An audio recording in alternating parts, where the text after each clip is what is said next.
Mere minutes after the September 11th attacks on the World Trade Center and the Pentagon, the Federal Aviation Administration ordered the grounding of all civilian air traffic in the U.S.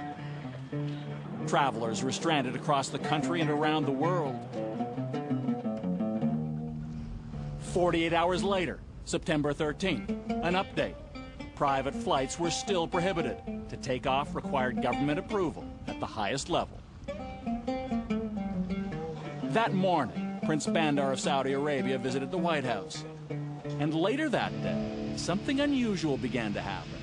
Despite the blanket aviation ban, several private planes, from Learjets to a 747, were cleared to depart from various U.S. cities. On board were dozens of the Saudi elite, almost every one of bin Laden or a Saudi royal. Meanwhile, Elizabeth Alderman was desperate to find a way from Paris to New York, where her son Peter was missing. The bin Laden family, whoever was in the United States, got safe passage home, and I couldn't get home to be with my children. Other families couldn't get to New York, who lived far away, to even begin to look for their children. At this point, we didn't know who was alive or who was dead. I couldn't get home, and the bin Laden family were all able to get home. To this day, the Bush administration has not even confirmed the existence of those flights to Saudi Arabia, though Saudi diplomatic sources have been quoted as saying approval for them was granted at the highest level. That the exodus to Saudi Arabia happened at all is one thing. But then there was the investigation that took place before the Saudis departed. It seems there was none. The biggest crime in American history, orchestrated by Osama bin Laden with funds from the bin Laden and Saudi royal families, plane loads of whom were given special dispensation to leave the U.S. almost immediately afterwards, essentially with no interviews to determine what they might know. No, they just got up and left. The FBI is not been allowed to put Saudis on a terrorism list up until September 11th. They were not allowed to ask these people any questions. The President of the United States. The next week, George W. Bush finally threw down the gauntlet on global terror, or so it seemed. Every nation in every region now has a decision to make. Either you are with us or you are with the terrorists.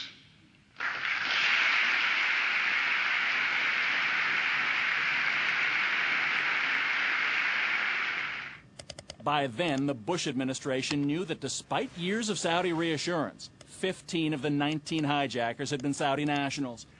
So in the terrible aftermath of September 11th, surely it was now time to track down those who provided money and support for 9/11 wherever they might be. Right?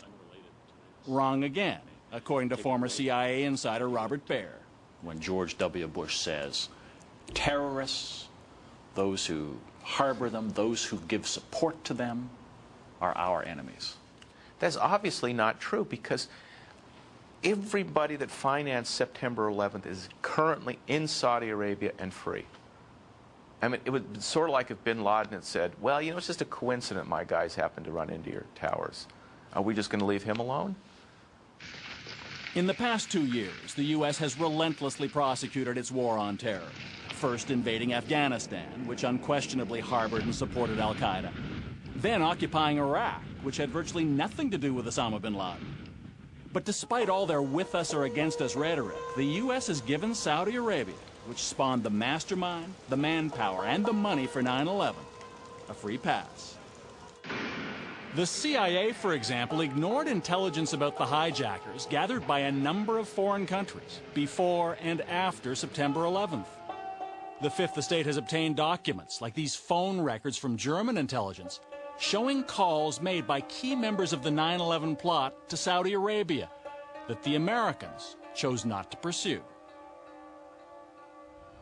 And nowhere was that attitude more obvious than in the report of the Congressional investigation into the September 11th attacks. The community made mistakes prior to September 11th, And the hearings on Capitol Hill began several months after 9/11. They were to be the definitive inquiry into what happened and why, focusing on what U.S. intelligence agencies knew or should have known. Eleanor Hill was the committee's chief investigator. In the fall of 1998, the intelligence community received information concerning a bin Laden plot involving aircraft. The much-anticipated report was more than 800 pages long. But since it was released this past summer, most of the attention has focused on 28 of those pages. One chapter that is almost completely redacted, ordered classified by the White House, and blacked out to the public. And because they're classified, I can't tell you what's in those pages. I can tell you that the chapter deals with information that our committees found in FBI and CIA files that was very disturbing. It had to do with sources of foreign support for the hijackers, or alleged sources of foreign support for the hijackers. Yeah. Now, I know it is believed and has been reported that many of those 27 or 28 redacted pages deal with the Saudi relationship to the hijackers, but... That's what the press has said. I haven't said that. In fact, others familiar with those 28 blacked-out pages confirm that much of the secret material about foreign support for the 9/11 hijackers does indeed deal with Saudi Arabia. What's more, some of the classified material also appears in unclassified areas of the report. In other words, if you know where to look, there's more than enough there to reveal exactly what it is the Bush administration would prefer the public doesn't know. So Eleanor Hill could tell us the story of a Saudi government employee based in California, a man named Omar al-Bayoumi. According to the report, at least one, the FBI's best source in San Diego, suggested Bayoumi may be a Saudi intelligence officer. You can then say that Mr. Bayoumi, according to the report, did certainly help and assist the hijackers, at least two of them. Those two 9/11 hijackers were Khalid al-Mihdhar and Nawaf al-Hazmi. They were Saudis too, and reportedly the first of the 19 hijackers to enter the U.S. Guess who was there to meet them? Basically, Mr. Bayoumi had significant contacts with Mihdhar and Hazmi in California. He put down the deposit for them on their apartment there. He threw a party for them. Helped them enroll in flight school. And he tasked another individual to act as their translator, help them enroll in flight schools.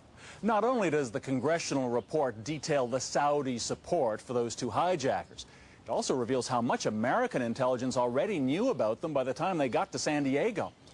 They'd been under surveillance at a high-level al-Qaeda meeting abroad, where U.S. agents certainly suspected they were planning future terror attacks.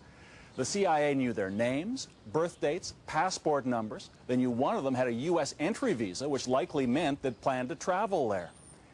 But despite it all, the CIA somehow neglected to warn other U.S. agencies about them, which meant that al-Mihdhar and al-Hazmi were able to enter the country without a problem and settle in San Diego, even amazingly renew their U.S. visas so they could stay legally until they played their part on September the 11th.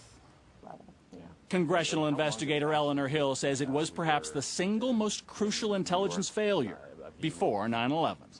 Had the FBI been told that and been aware of that back in January 2000, things may have been very different. We had the FBI agent from San Diego who handled that informant testify in our closed hearing that he believes that had he had that information from the CIA, he would have been able to stop this, because he believes he would have had what he called a full court press in terms of investigation on Mihdhar and Hazmi while they were living in San Diego.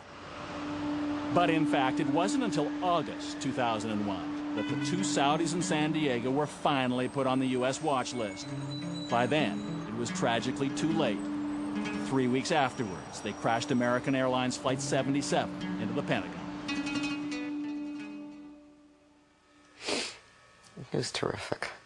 He was terrific. He really knew how to enjoy his life.